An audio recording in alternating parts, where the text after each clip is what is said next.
all of our entertainers, see, we have the talent. They have the expertise. They attach themselves to our talent. They are the managers, the agents, and they are the accountants. And that's why our black artists loved fame and got fame, but died poor because somebody else got their money, sent their children to the finest schools, and are able to continue to rule while you pass on nothing to your children but the legacy of your fame and nothing else. But today, they've developed a new strategy. Let's make our Negroes rich. A new strategy. The old strategy was let them die broke. Or they take you, you know, when you first start singing, you're in what they call the chitlin circuit. Y'all know about that? And then as you get famous in the chitlin circuit, they finally put you in a supper club and you cross over and you get new management, you know, and then they take you to after parties and you meet a beautiful white girl. Did I say something wrong? And the next thing you know, you've ditched your black wife and have you a white one. And when you die, like poor Gary Coleman, here's a woman pulled the plug the first day. Don't stay, you might come back out. This nigga's worth more to me dead. Pull the plug. Poor Tiger.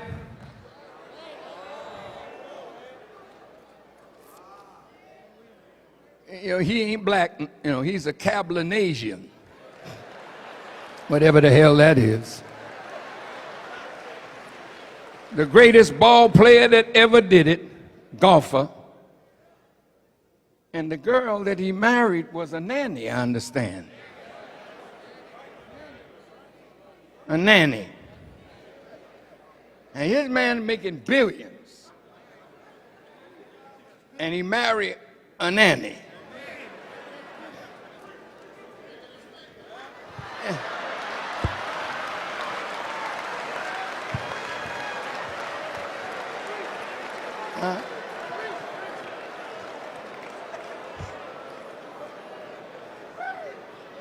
Now the poor fella, now she rich for the rest of her life with her beautiful mulatto children, and now he's struggling to hit the ball right.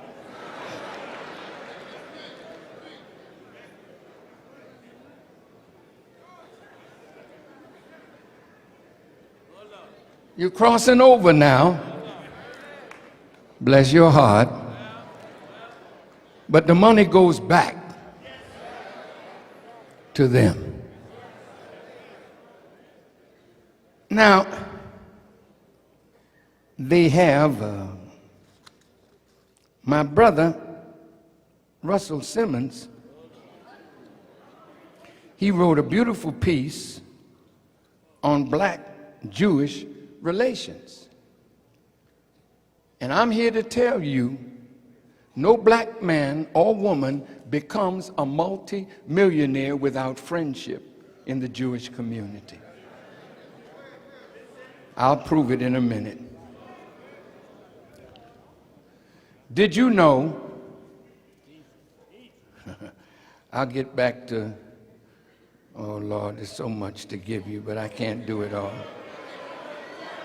Did you know that nearly all prominent Negro actors and musicians have or had Jewish sponsors and managers Florence Mills, Ethel Waters, Paul Robeson, Duke Ellington, Cap Calloway, Adelaide Hall, Valeda Snow, Bojangles, Hattie McDaniel, Stephen Fetchit, Rochester, Chilton and Thomas, and the Mills Brothers, the Ink Spots. Just keep naming them. Yes, sir. See, so they have a way of attaching themselves to your gifts, but you get nothing. They get it all. Now they've decided, you know, we have to change this. New strategy. Our brother Russell Simmons is a multi-millionaire. He's a good brother. And he has great friendship with the Jewish people. Miss Oprah, a beautiful woman with a beautiful heart, a multi-billionaire. But there's a Jewish man that helped guide her career and make her who she is. P. Diddy, Jay-Z, just name them. Even in hip-hop, Jews manage most of the black hip-hop artists. And man, I got something, I can't do it now, but they end up with nothing. They come with the bling bling and a nice car, and they show you that they're successful. But if you could see the breakdown of the record deals, they end up with nothing. As I said in my lecture, The Crucifixion of Michael Jackson, he was asset rich and cash poor. So if you're going to sell your assets, then you can get liquid. If you don't want to sell your assets, then you borrow against your assets. So the Jewish person with money was always there to loan Michael money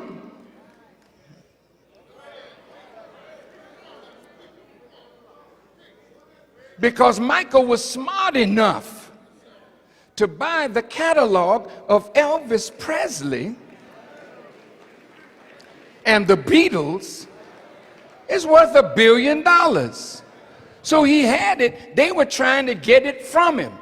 He had Neverland. They were trying to get it from him. So he loved nice things, so he spent money because he had it. But then when he needed to save his property, he had to borrow. Now, what is the strategy? See? I have a list of all the NBA owners. See, it's like a plantation. You just a piece of meat throwing balls in hoops. They got dogs, they can do that. And they go in the hoop. Now you the best at doing it. So you're on a plantation, but you're rich. A rich slave. You sharecropping again. LeBron James sharecropper. Now I'm not downing my brother, but he's being used. And as long as he can play like he plays, they want him in Cleveland, they want him in New York, they want him in Chicago, they want him in Miami. So he's good meat, you know. Boy, in this book here, you should see the way they sold us. We have a nigger, 22 years old, strong, skilled in carpentry. We have a nigger wench. How did she get to be sold?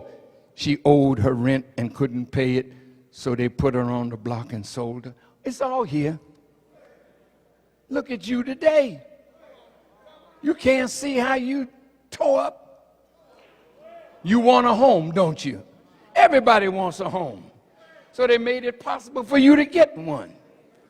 No money down. No, all you do is pay interest. How in the hell could you accept a deal like that?